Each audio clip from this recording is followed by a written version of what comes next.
அனைவருக்கும் வணக்கம். இன்றைய நூல் வாசிப்பு செய்வது முருகேசன் தம்பியையன். நூலின் பெயர் தமிழகம் ஊரும் பேரும். நூல் ஆசிரியர் ராபி சேதுப்பிள்ளை அவர்கள். சுமார் 430 பக்கங்களை கொண்ட இந்த புத்தகத்தை நாம் வாசிக்க இருக்கின்றோம். இந்த நூலை கொடுத்துள்ள தலைப்புகள்: தமிழகமும் நிலமும், நாடும் நகரமும், குடியும் படையும், குளமும் கோவும், தேவும் தலமும், தமிழகம் அன்றும் இன்றும் என்ற 6 தலைப்புகளில் இந்த நூலாசிரியர் நூலினை எழுதியுள்ளார்கள். முதலில் நாம் காண இருப்பது தமிழகமும் நிலமும். பழம்பெருமை வாய்ந்த பாரத நாட்டின் தென்பால் விளங்குவது தமிழ்நாடு.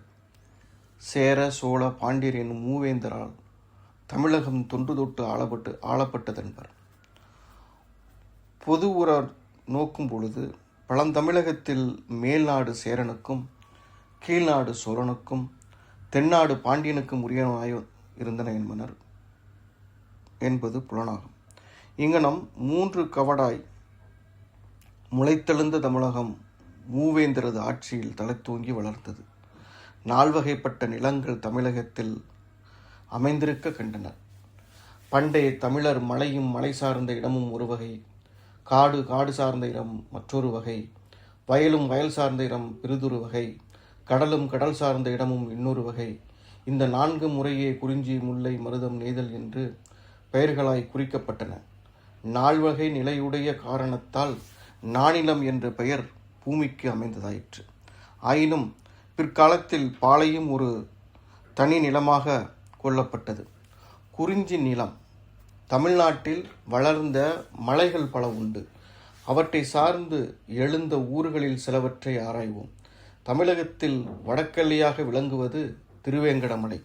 தொல்காப்பியர் காலத்தில் வாழ்ந்த தமிழ் புலவர் ஒருவர் வடவேங்கடம் தென்குமரி ஆயிடை தமிழ்கூறு நல்லுலகத்து என்று தமிழ்நாட்டின் எல்லைகளை வரையறை செய்துள்ளார்.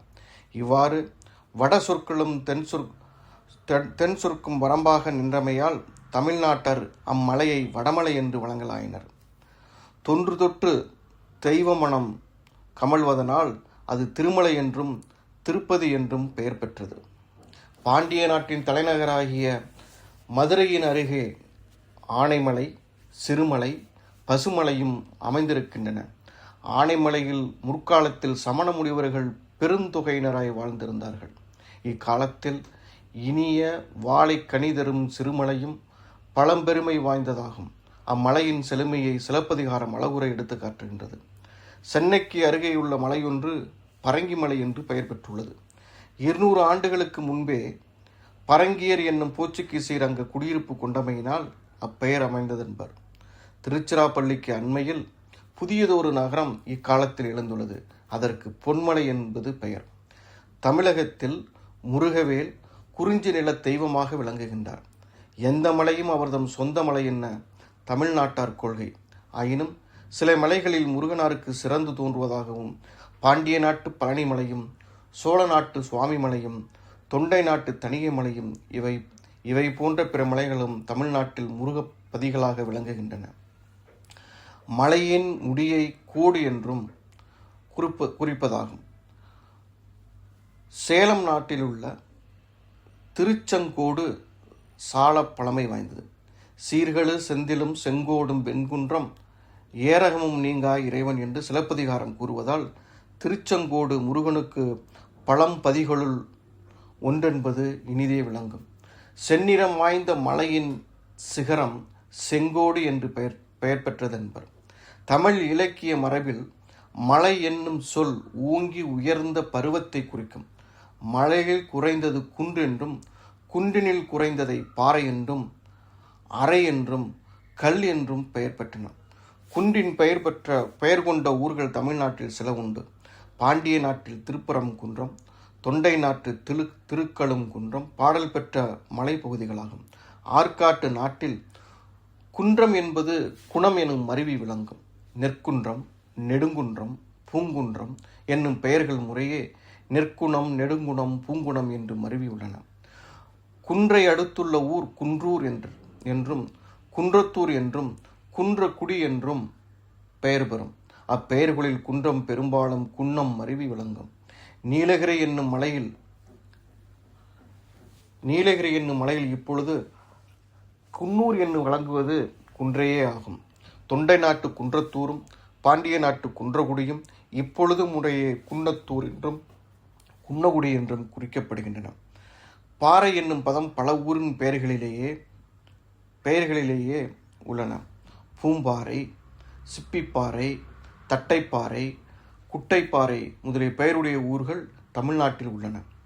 வைணவ உலகம் போற்றும் 108 திருப்பதிகளில் ஒன்றான திருவள்ளாறை என்பது பெரியாழ்வாரும் திருமங்கையாழ்வாரும் பாடி போற்றிய அப்பழம்பதி ஒரு வெண்மையான பாறையின் மீது அமைந்திருக்கின்றன. அது சுவேதகிரி என்ற வடமொழியில் வழங்கும். எனவே வெண்பாறையின் பெயரே அப்பகுதியின் பெயராயிற்று என்பது தெளிவாகும். இனி கல் என்னும் சொல்லும் சில ஊர்களில் உண்டு. பாண்டிய நாட்டில் திண்டுக்கல் என்பது ஒரு ஊரின் பெயர்.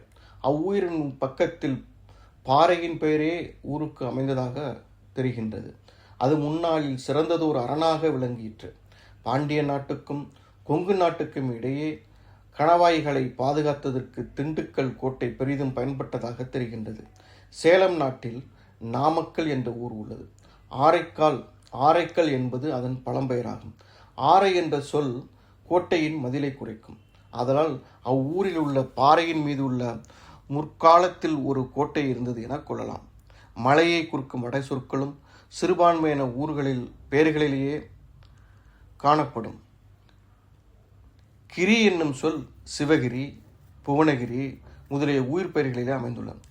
அசலம் என்ற வட சொல் விருத்தாச்சலம், வேதாச்சலம், வேங்கடாச்சலம், தனிகாச்சலம் முதலிய பெயர்களில் வழங்கும்.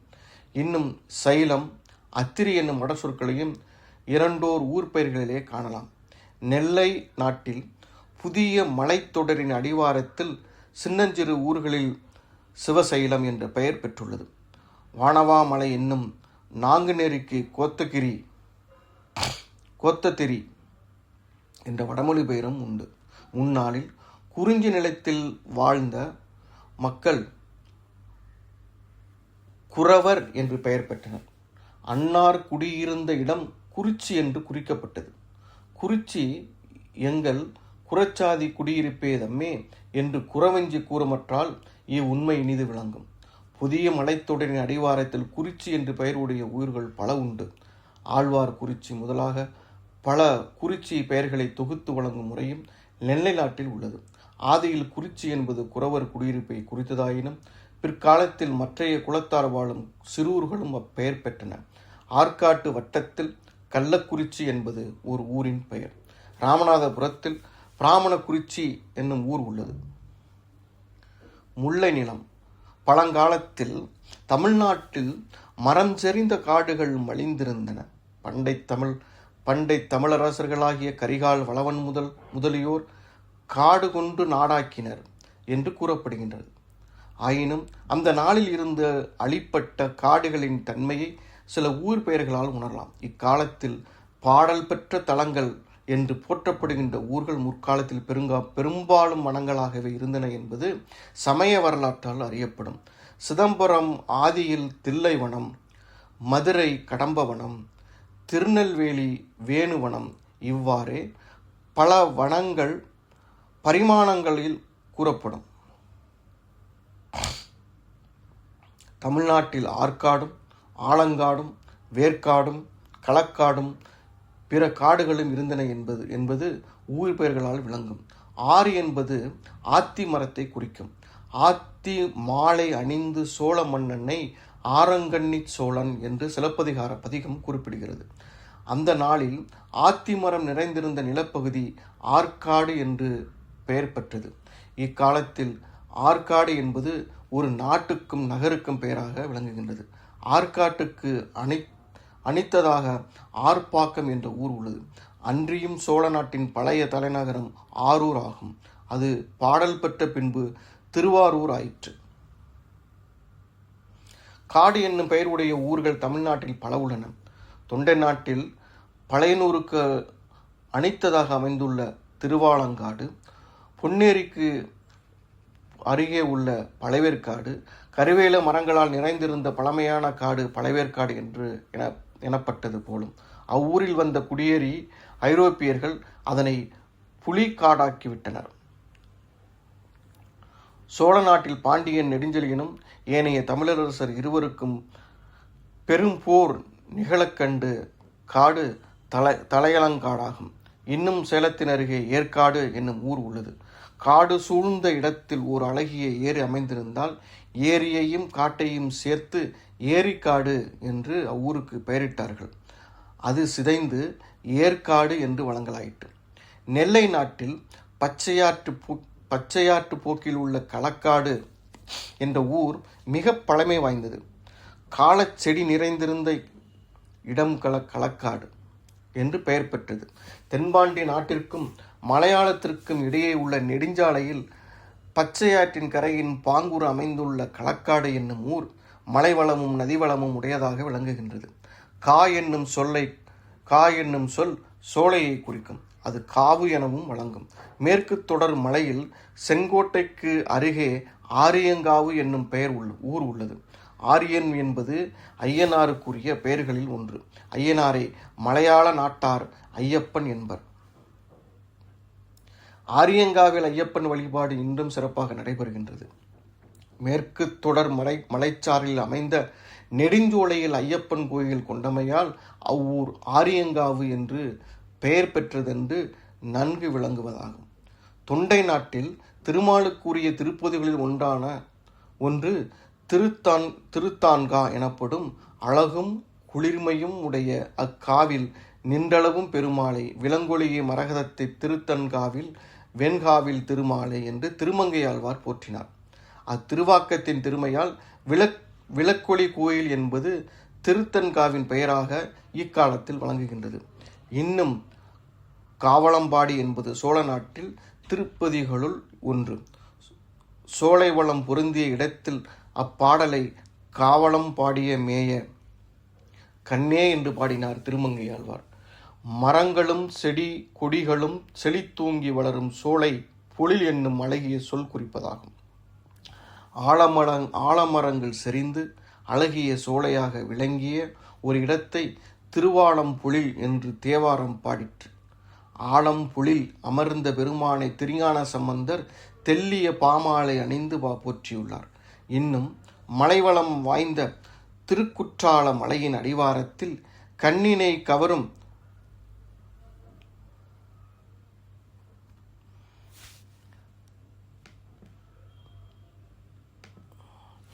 தன்னரும் சோலையின் நடுவே ஓர் அழகிய ஊர் அமைந்திருக்கிறது. அவ்வூரின் இயற்கை நலத்தினை கண்டு இன்புற்ற பண்டை தமிழர் அதற்கு பைம்பொழில் என்று பெயரிட்டார்கள். அவ்வழகிய பெயர் இக்காலத்தில் பம்புலி என மருவி விளங்கிற்று. சோலையை குறிக்கும் மற்றொரு தமிழ்ச்சொல் தண்டலை என்பதாகும். அது தண்டரை எனவும் தண்டலம் எனவும் வழங்கும். திருச்சிராப்பள்ளியைச் சார்ந்த குளித்தலை என்னும் ஊர் குளித்தண்டலை என்று முன்னாளில் விளங்கிற்று. காவிரி கரையில் பள்ளத்தாக்கான ஒரு இடத்தில் செழுஞ்சோலை இடையே எழுந்த ஊரை குளித்தண்டலை என்று அழைத்தனர். பண்டை தமிழர் இன்னும் தொண்டை நாட்டில் பூந்தண்டலம், பழந்தண்டலம், பெருந்தண்டலம் முதலிய ஊர்கள் காணப்படுகின்றன. இவையெல்லாம் சோலை சூழ்ந்த ஊர்களாக முக்காலத்தில் இருந்திருக்க வேண்டும். சோலை என்ற சொல்லும் சில ஊர் பெயர்களில் உண்டு. மதுரையில் அருகே அழகர் கோயில் பழங்காலத்து திருமால் இருஞ்சோலை என்று பெயர் பெற்றிருந்தது. பழமுதிர் சோலை முருகப்பெருமானது படைவீடுகளில் ஒன்று என்று திருமுருகராற்றுப்படை கூறும். சேல நாட்டில் தலைச்சோலை என்பது ஒரு ஊரின் பெயர். திருச்சிராப்பள்ளியில் திருவளர் சோலை என்னும் ஊர் உள்ளது. மரம் செடி தொகுப்பாக வளரும் இடம் தோப்பு என்று அழைக்கப்பட்டது. தோப்பின் அடியாக பிறந்த ஊர்களும் உண்டு.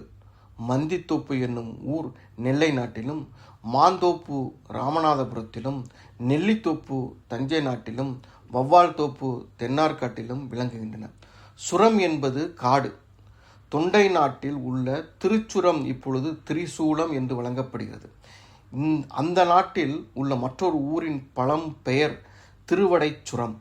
அது திருவடி சூலம் என்று தெரிந்துவிட்டது. காட்டை குறிக்கும் வடசொற்களில் வனம், ஆரண்யம் ஆகிய இரண்டும் சில ஊர் பெயர்களில் அமைந்துள்ளன. புன்னைவனம், கடம்பவனம், திண்டிவனம் முதலிய ஊர்களில் வனம் அமைந்திருப்பதை காணலாம். வேதாரண்யம் என்ற பெயரில் ஆரண்யம் விளங்குகின்றது. இன்னும் தமிழ்நாட்டில் சில ஊர் பெயர்கள் தனி மரங்களின் பெயராக கொண்டு காணப்படுகின்றன. கரவீரம் என்பது பாடல் பெற்ற சிவசலத்தில் ஒன்று. கரவீரம் என்பது பொன்னிற பூக்களை தருகின்ற ஒரு வகை மரத்தின் பெயர். பொன்னலரி என்றும் அதனை குறிப்பதுண்டு. இன்றும் கருவீரக் கோவில் பொன்னலரிலேயே தல விருட்சமாக போற்றப்படுகின்றது. தேவாரத்தில் குறிக்கப்படுகின்ற திருப்பைஞ்சீலி என்ற ஊரும் மரத்தின் அடியாக பிறந்ததே ஆகும். மைஞ்சீலி என்பது பசுமையான வாழையை குறிக்கும். அவ்வகையான வாழைகள் சிறந்து விளங்கிய ஊரை பைங்கீலி என்னும் பழந்தமிழர் அழைத்தனர். இன்னும் வாகையும் புன்னையும் வடார்காட்டில் ஊர் பெயர்களாக விளங்குகின்றன. சிவகங்கை வட்டாரத்தில் காஞ்சிரமும் கருங்கலியும் இரண்டு ஊர்களின் பெயர்களாக அமைந்துள்ளன. தமிழகத்தில் ஆளும் அரசும் மத்தியும் ஆத்தியும் புளியும் புன்னையும் பனையும் தென்னையும் மாவும் வேம்பும் மற்றும் பல மரங்கள் செழித்து வளர்ந்ததால் அவற்றின் பெயர்கள் எல்லா ஊர் பெயர்களும் ஆங்காங்கு வழங்க காணலாம். நாவல் என்பது ஓர் ஊரின் பெயர். தேவாரம் பாடிய மூவருள் ஒருவராகிய சுந்தர ஊரிலே பிறந்துள்ளார். அருமறை நாவல் ஆதிசைவன் என்ற பெரிய புராணம் கூறுமாற்றால் அவர் பிறந்த ஊரும் குளமும் விளங்கும். அந்நாவல் சுந்தரர் தோன்றிய பெருமையால் திருநாவல் ஆயிற்று. ஈசனால் ஆட்கொள்ளப்பட்ட சுந்தர் அவரடியாரவரும் தோழராகவும் சிறந்து வாழ்ந்த நலத்தினை அறிந்த பிற்காலத்தவர் அவர் பிறந்த ஊரை திருநாவல் நல்லூர் என்று அழைப்பராயினர். நாளிடையே புகழ் தெரிந்து திருநாமநல்லூர் ஆயிற்று. கொடிநதியின் தென்கரையில் பாதிரி மரங்கள் நிறைந்த புலியூர் திருப்பாதி புலியூர் என்று பெயர் பெற்றது. விருத்தாச்சலத்திற்கு தெற்கே மற்றொரு புலியூர் உண்டு. அதனை ஊருக்கு தேவார ஆசிரியர்கள் போற்றுகின்றனர். அர்த்தம் என்பது காடு. எனவே எருக்கத்தம் என்பது எருக்கங்காடாகும். எருக்கன் செடிகள் நெருக்கமாக நிறைந்திருந்த காட்டில் எழுந்த ஊர் எருக்கத்தம்புலியூர் என்று அழைக்கப்படுகிறது. சிவபெருமானுக்கு இனிய வெள்ளருக்கு என்னும் அவ்வூர் கோயிலின் மூலஸ்தானருக்கே விளங்குகின்றது. இக்காலத்தில் அவ்வூர் ராஜேந்திர பட்டணம் என்றும் வழங்கப்பட்டது. முல்லை நிலத்திலே தோன்றும் ஊர்கள் பெரும்பாலும் பாடி என்று பெயர் பெறும். திருத்தொண்டராகிய சண்டேஸ்வரர் பசுக்களை மேய்த்து ஈசனுக்கு பூசனை புரிந்த இடம் திரு ஆப்பாடி என்று தேவாரம் கூறுகின்றது. கண்ணன் பிறந்து வளர்ந்த கோகுலத்தை ஆயர்பாடி என்று தமிழ் நூல்கள் குறிக்கின்றன. வடார்காட்டில் ஆதியில் வேலப்பாடி என்னும் குடியிருப்பு உண்டாயிற்று. வேல மரங்கள் நிறைந்த காட்டில் எழுந்த காரணத்தினால் அதற்கு வேலப்பாடி என்று பெயர் பெற்றதென்பர். நாளடைவில் காடு நாடாயிற்று. வேலப்பாடியின் அருகே வேலூர் தோன்றிற்று. கோட்டை கொத்தளங்களை உடைய வேலூர் சிறப்புற்றது. ஆதியில் உண்டாகிய வேலப்பாடி அதன் அங்கமாய் அமைந்துவிட்டது. தொண்டை நாட்டு பாடல் பெற்ற ஊராகிய திருவழிதாயம் இப்பொழுது பாடி என்றே அழைக்கப்படுகின்றது. பட்டி என்னும் சொல் முல்லை நிலத்து ஊர்களை குறிக்கும் என்பர். தமிழ்நாடு முழுவதும் பட்டிகள் காணப்படினும் பாண்டிய நாட்டிலே அவை மிகுதியாக உள்ளன. கோவில்பட்டி முதல் ஆயிரக்கணக்கான பட்டிகள் தென்னாட்டில் உள்ளன. ஆடு மாடுகளை கூட்டமாக தங்குமிடம் மந்தை எனப்படும். வடார்காட்டில் வெண்மந்தை, புஞ்சை மந்தை முதலிய ஊர்கள் உள்ளன. நீலகிரியில் தோடர் என்னும் வகுப்பர் குடியிருக்கும் இடத்திற்கு மந்து என்பது பெயர். மாடு மேய்த்தலை தொழிலாக கொண்ட தோடரை உண்டாக்கிய ஊரிற்கு சிறந்த ஒத்தக்க மந்து என்பதாகும். அப்பெயர் ஆங்கில மொழியில் ஒட்டக்க மண்டு என்று தெரிந்தும் ஊட்டி என குறுகியும் வழங்கி வருகின்றது. ஒத்தக்கல் என்பது மந்தை என்பதை இவ்வாறு சிதைந்து வழங்குகின்றது. ஒத்தக்க மந்து மாடு மேய்த்தலே தொழிலாக கொண்ட தோடர் உண்டாக்கிய ஊர்களில் சிறந்தது ஒத்தக்க மந்து என்பதாகும். அப்பெயர் ஆங்கில மொழியில் ஒட்டக மண்டு எனத் தெரிந்தும் ஊட்டி என குறுகியும் வழங்கி வருகின்றது. ஒத்தைக்கல் மந்தை என்பதே இவ்வாறு சிதைந்து வழங்குவதாக தெரிகின்றது. மருத நிலம். நிலவளமும் நீர்வளமும் உடைய தமிழ்நாட்டில் நினைப்பிற்கு எட்டாத காலம் தொட்டு பயிர்த்தொழில் பண்புற நடந்து வருகின்றது. பண்டை தமிழர் ஆற்று நீர் பாயும் நிலப்பரப்பை பண்படித்து பயிர் செய்து மருத நிலமாக்கினர். அருமந்த பிள்ளையை பாலூட்டி வளர்க்கும் தாய் போல மருத நிலத்தை நீரூட்டி வளர்த்த நதி என்று கண்டு அதனை கொண்டாடினார்கள். காவிரி ஆற்றை பொன்னியார் என்று புகழ்ந்தார்கள். வைகை ஆற்றை பொய்யா குளக்குடி என்று போற்றினார்கள். சுருங்கச் சொல்லின் நதியே நாட்டின் உயிர் என்பது தமிழர் கொள்கை. ஆற்றங்கரைகளிலே சிறந்த ஊர்கள் அமைந்தன. ஆற்றிலுள்ள ஊருக்கு அழகில்லை என்று பழமொழியும் எழுந்தது. முக்காலத்தில் சிறந்து விளங்கிய நகரங்களும் துறைமுகங்களும் ஆற்றையடைத்தே உண்டாயின. உறையூர் என்பது தமிழ்நாட்டின் பழைய தலைநகரம். அது காவேரி கரையில் அமைந்திருந்தது. பட்டினம் என்னும் சிறப்பு பெயர் பெற்ற சோழ நாட்டு துறைமுகம் காவிரியாறு கடலில் புகுமிடத்தில் வீற்றிருந்தது. அக்காரணத்தால் புகார் என்னும் காவிரி பூம்பட்டினம் என்னும் நகரம் பெயர் பெற்றதாயிற்று. அவ்வாறே பாண்டிய நாட்டுக்கு பெரும் நதியாக வைகை நரையின் கரையில் மதுரை என்னும் திருநகரம் அமைந்தது. பாண்டியருக்குரிய மற்றொரு சிறந்த நதியாக பொருணையாறு கடலோடு கலக்கும் இடத்தை கொற்கை என்னும் துறைமுகம் சிறந்து விளங்கிற்று. எனவே பண்டைய தமிழகத்தின் வேளாண்மைக்கும் வாணிப வளத்துக்கும் நதியே சிறந்த சாதனமாக அமைந்திருத்து என்பது நன்கு விளங்கும். கங்கை, கோதாவரி போன்ற பெரிய ஆறுகள் தமிழ்நாட்டில் இல்லை. ஆயினும் சிறிய நதிகளை சிறந்த வகையில் போற்றிய பெருமை தமிழ்நாட்டிற்கு உரியது. ஆற்றின் நீரின் பெருமையை அறிந்து தமிழரது ஆர்வம் அன்னார் நதிகளுக்கு இட்டு பெயர் வழங்கிய பெயர்களால் அறியப்படும். பாலாறு என்பது ஒரு ஆற்றின் பெயர். அது தொண்டை நாட்டின் வழியாக செல்கின்றது. அந்நதியில் தண்ணீர் சுரக்குமே அன்றி பெரும்பாலும் பெருக்கெடுத்து ஓடுவதே இல்லை.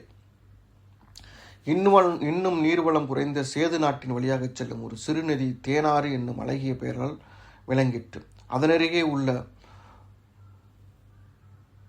கோயில் கொண்டு அதனை தேனாற்று நாயக்கர் என்னும் சாசனம் உள்ளது. சுவையுடைய செழுந்தேனை சொட்ட சொட்ட வடித்தெடுத்து பயன்படுத்துவதால் போன்ற நதியின் நீரை துளி துளியாக எடுத்து அந்நாட்டார் பயன்படுத்தி பயனடைகின்றனர். பாலாறு தொண்டை நாட்டிலும் தேனாறு பாண்டிய நாட்டிலும் விளங்குவதால் போலவே சேர நாட்டில் நெய்யாறு என்னும் நதி உள்ளது. அந்நதியின் கரையில் அமைந்த ஊர் நெய்யாற்றங்கரை என்று வழங்குவதாகும். நெல்லை நாட்டில் உள்ள சிறு நதியின் பெருமை வியந்து கருணையாறு என்னும் அதற்கு பெயரிட்டார்கள். தென்னார்காட்டில் விருத்தாச்சலத்தின் வழியாக செல்லும் நதி மணிமுத்தாறு என்னும் பெயர் பெற்றது. இவ்வாறு நாட்டின் உயிரென விளங்கும் நதிகளின் பெயர்கள் சில ஊர்களும் அமைந்துள்ளன. திரு ஐயாறு என்பது சோழ நாட்டில் ஒரு பழமையான ஊரின் பெயர். காவிரி முதலிய 5 ஆறுகள் பறந்து பாயும் வளநிலத்தில் அமைந்த நகரம் ஐயாறு என்று பெயர் பெற்றது போலும். பஞ்சநதம் என்று அதனை வடமொழியார் வழங்குவர். தொண்டை நாட்டில் சேயாறு என்னும் நதியொன்று உண்டு. அதனை கரையில் எழுந்த ஊரும் சேயாறு என்றே பெயர் பெற்றது. இன்னும் சென்னை மாநிலம் வழியாக செல்லும் ஆறு ஒன்றைய அடையாறாகும். அது செங்காட்டில் உள்ள செம்பரம்பாக்கத்து ஏரினும் புறப்பட்டு சென்னையின் வழியாக சென்று கடலோடு கலக்கின்றது.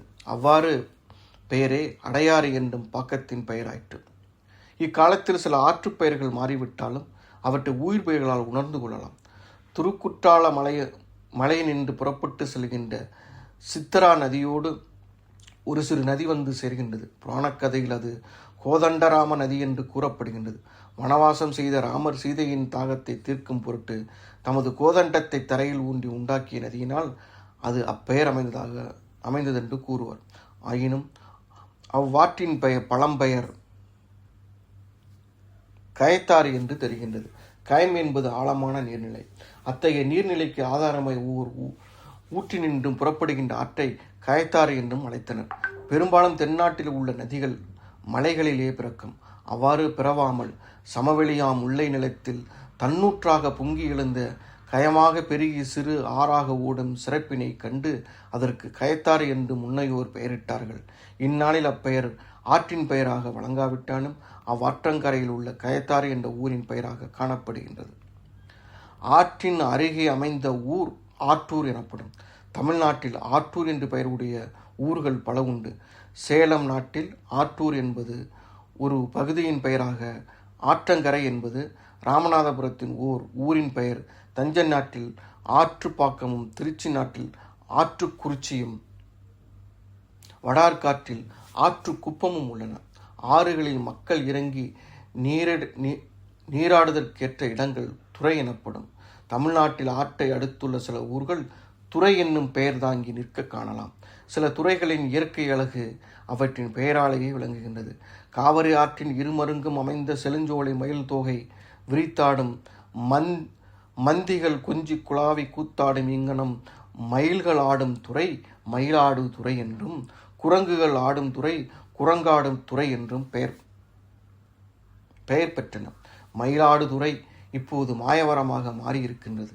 காவிரியின் வடகரையில் ஒரு குரங்காடு துறையும் தென்கரையில் மற்றொரு குரங்காடு துறையும் உண்டு. இக்காலத்தில் தென் குரங்காடு துறை ஆடுதுறை என்றே வழங்கப்படுகின்றது. இன்னும் காவிரியாற்றில் கடம்பந்துறை, மாந்தூரை முதலிய பல துறைகள் பாடல் பெற்ற பகுதிகளாக விளங்குகின்றன.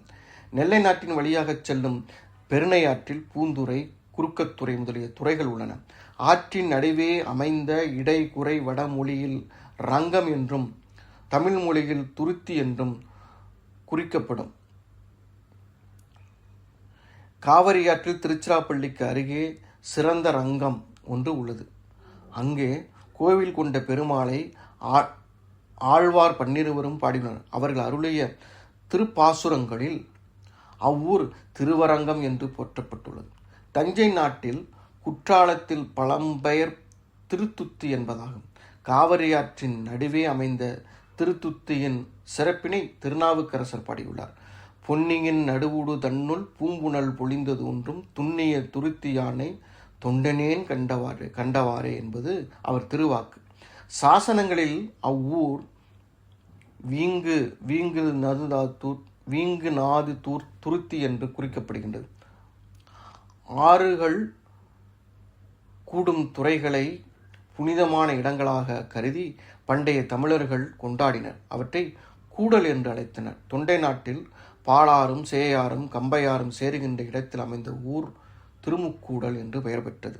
நெல்லை நாட்டில் தாமிரபரணியும் சித்ரா நதியும் கோதண்டராமையும் நதியும் என்னும் கயத்தாறும் ஒன்று சேருகின்ற இடம் முக்கூடல் என்று முற்காலத்தில் சிறந்திருக்கின்றது. முக்கூடர் பள்ளு என்னும் சிறந்த நாடகம் அவ்வூரை பற்றியே எழுந்ததே ஆகும்.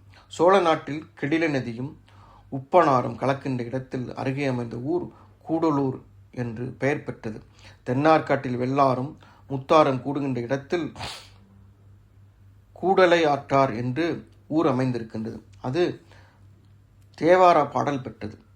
முற்காலத்தில் மன்னர்கள் ஆற்றின் நீரினை அணைக்கட்டுகளை தடுத்து கால்வாய்களை வழியாக ஏரிகளிலும் குளங்களிலும் நிரப்பினர். இவ்விதம் பாசனத்திற்கு பயன்பட்ட அணைகளின் அருகே ஊர்கள் அமைந்ததனால் தென்னார்காட்டு கரடி அணை என்பது ஒரு ஊர் உள்ளது. கண்ணணை ராமநாதபுரத்திலும் வெள்ளி அணை திருச்சிராப்பள்ளியிலும் காணப்படுகின்றது. அணைகளைப் போலவே காவிரிகளின் அருகே எழுந்துள்ள ஊர்களும் உள்ளன. கால்வாய்களின் அருகே எழுந்த ஊர்களும் உள்ளன. அவைகள் நாட்டிலே வெள்ளக்கால், பள்ளக்கால் முதலிய ஊர்கள் உள்ளன. தலைக்கால் என்னும் ஊர் ராமநாதபுரத்தில் காணப்படுகிறது. இன்னும் மன்றக்கால் திருச்சிராப்பள்ளியிலும் குவளைக்கால் தஞ்சை நாட்டிலும் மாங்கால் வடார்காட்டிலும் விளங்குகின்றது. கால்வாய் என்னும் சொல்லே நெல்லை நாட்டின் ஓர் ஊரின் பெயராக விளங்குகின்றது. இயற்கையான நீரோட்டத்தில் ஓடை என்பது பெயர். மயிலோடை என்னும் அழகிய பெயருடைய ஊர் நெல்லை நாட்டிலும், பாலோடை என்னும் ராமநாதபுரத்திலும், செம்போடை தஞ்சை நாட்டிலும் விளங்குவதை காணலாம். கால்வாய்களிலும் குளங்களிலும் காணப்பட்ட மதகுகள் மடை என்று பெயர் பெற மடையின் வழியாக தண்ணீர் வாய்க்காலில் சென்று பாயும். இத்தகைய மடைகள் அருகே சில ஊர்கள் அமைந்தன. அவற்றை பத்தமடை என்னும் பத்தல் மடையும், பாலமடையும், மதுரையில் மேலமடையும் முதலிய ஊர்களும் இதற்கு சான்றாகும். ஏர்தொழிலாகிய பயிர் தொழிலுக்கு பயன்படும் தண்ணீரை தேக்கி வைக்கும் நிலையம் ஏரி எனப்படும். இத்தகைய ஏரியின் அருகே அமைந்த ஊர்கள் நாட்டிலே பல உள்ளன. பண்டைய அரசர்கள் பெயரால் அவை அழைக்கப்படுகின்றன. சித்தூர் நாட்டில் பல்வநேரி என்பது ஊரின் பெயர். அதுவே பல மன்னர்களால் ஆக்கப்பட்டதாகும். பாண்டிய நாட்டில் மற்றொரு மாரநேரி என்ற பெயர் பெற்ற ஊர் உண்டு. மாறன் என்னும் சொல் பாண்டியனை குறிக்கும். தொண்டை நாட்டில் உள்ள தென்னேரி என்னும் ஊர் ஏரியின் அருகே அமைந்ததாகும். அது திரையன் என்னும் குறுநில மன்னரால் உருவாக்கப்பட்டது. திரையநேரி என்பது சிதைந்து தென்னேரி ஆயிற்று. கொங்கு நாட்டில் வீரபாண்டியன் என்னும் அரசனால் ஒரு ஏரி உண்டாக்கப்பட்டது. அதன் அருகே அமைந்த ஊர் வீரபாண்டிய பேரியேரி என பெற்றது. இப்பொழுது ஏரி என்று வழங்கப்படுகிறது. தெய்வ பெயர் தாங்கிய ஏரிகளும் தமிழ்நாட்டிலே பல உண்டு. திருச்செந்தூரில் ஆறுமுக செல்வேலனின் பெயரால் அழைத்த ஆறுமுக நேரி, நாங்குநேரி முதலிய மன்னரால் மலையாள மன்னரால் வெட்டப்பட்ட ஏரி என்றும், பத்மநாபன் ஏரியும் என்பதும் ஏரி என்று பெயர் பெற்றது. இப்பொழுது பத்மநேரி என்று அழைக்கப்படுகிறது. இன்னும் பேரி என்னும் சொல்லை இறுதியாக உடைய பெயர்கள் சில உள்ளன. நெல்லை நாட்டில் சீவலப்பேரி, கண்டியப்பேரி, அலங்காரப்பேரி, விஸ்வநாதப்பேரி முதலிய பேரிகள் உண்டு. பேரி என்பது பேரேரி என்பதன் சிதைவாகும். பெரிய ஏரிகள் பேரேரி என்று பெயர் பெற்றன. இதற்கு சான்றுகள் சாசனங்களை காணலாம். மதுராந்தகன் என்னும் மன்னன் ஆக்கிய பேரேரி மதுராந்தக பேரேரி என்னும், ஆற்காட்டில் சுந்தர சோழன் கட்டிய ஏரியை சுந்தர சோழ பேரேரி என்னும் கல்வெட்டுகளில் குறிக்கப்படுகின்றன. திருநெல்வேலியில் சீவலப்பேரியரின் பழம்பெயர் முக்கூடல் என்பதாகும். அது அவ்வூருக்கு இயற்கையாக அமைந்த பெயர். பிற்காலத்தில் ஸ்ரீவல்லபன் என்னும் பாண்டியன் ஊரில் பேரேரி ஒன்று உண்டாக்கி சீவலப்பேரேரி என்று அதற்கு பெயரிட்டான். அப்பெயர் சிதைந்து சீவலப்பேரி என்றாயிற்று. கன்னட நாட்டு செல்வன் ஒருவன் நெல்லை நாட்டுக்கு தாமிர பருணி என்ற ஆற்றில் ஒரு அணை கட்டி அதன் நீரை காயல்வாயில் வழியாக கொண்டு சென்று பயிர் தொழிலை பேணினான் என்று பழங்கதை ஒன்று வழங்குகின்றது. அவ்வாற்றில் 3ஆம் அணைக்கட்டு கன்னடியன் அணை என்றும் இன்றும் வழங்குவதற்கு அது சான்றாகும். அக்கன்னடியின் நெல்லை நகரத்தின் அருகே பெரியதோர் ஏரி கட்டி அதற்கு கன்னடிய பேரேரி என்று பெயரிட்டனர். நாளடைவில் அவ்வேரியும் அதை சார்ந்த ஊரையும் கண்டியப்பேரி என்று மறுவி வழங்கலாயிற்று. அலங்கார பேரேரி என்று மற்றொரு பெயர் ஊரின் பெயர். தண்ணீர் பிறகு நிறைந்த தெள்ளிய அலைகள் எழுந்து அலைந்து வரும் அழகு அலங்கார பேரேரி என்று பெயரே விளங்குகின்றது. இத்துடன் இதை நிறைவு செய்கின்றேன். நன்றி, வணக்கம்.